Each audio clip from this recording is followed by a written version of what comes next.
Bonjour mes amis. La lecture de l'Apocalypse de ce dimanche contient une formule un peu étonnante. L'agneau qui se tient au milieu du trône sera leur pasteur, leur berger. L'agneau devient pasteur. C'est le monde à l'envers. Mais il ne faut pas le comprendre au sens où un soldat particulièrement méritant recevrait de l'avancement et deviendrait ainsi peu à peu le chef. Dans la vision de Saint Jean, c'est l'inverse. Celui qui est dès le début notre chef et notre Dieu s'est mis dans le rang et il a accepté de partager notre situation de créature par l'incarnation. En ce sens, c'est plutôt le berger qui devient agneau parmi les agneaux.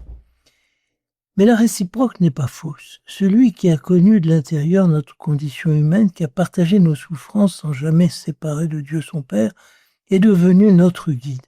Nous reconnaissons en lui un de chez nous. Et nous pouvons donc le suivre en confiance parce que nous savons que là où il est passé, nous pouvons passer nous aussi. Il n'est pas seulement la vérité et la vie, le but à atteindre, mais aussi le chemin pour y parvenir. Son parcours résume et éclaire le nôtre. En ce dimanche du bon pasteur où l'Église nous fait méditer sur le rôle des prêtres dans l'Église, il n'est pas vain de s'arrêter un moment sur ce mystère qui est toute vie sacerdotale. On ne manque pas de joie en ce moment pour nous rappeler que si l'ordination a fait du prêtre un homme nouveau, celui-ci reste un homme comme les autres, avec toutes ses faiblesses. C'est vrai, et nul n'en a jamais vraiment douté. S'il y avait l'ombre d'un doute, les circonstances présentes se chargeraient de les dissiper.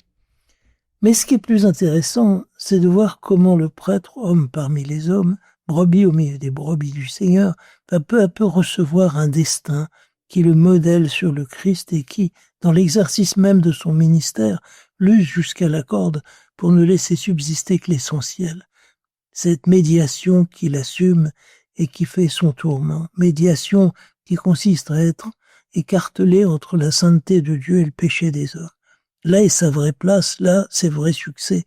Tous les autres rôles qu'il peut exercer à certains moments ne sont que des manières de réaliser cette tâche qui consiste avant tout à rapprocher les hommes de Dieu.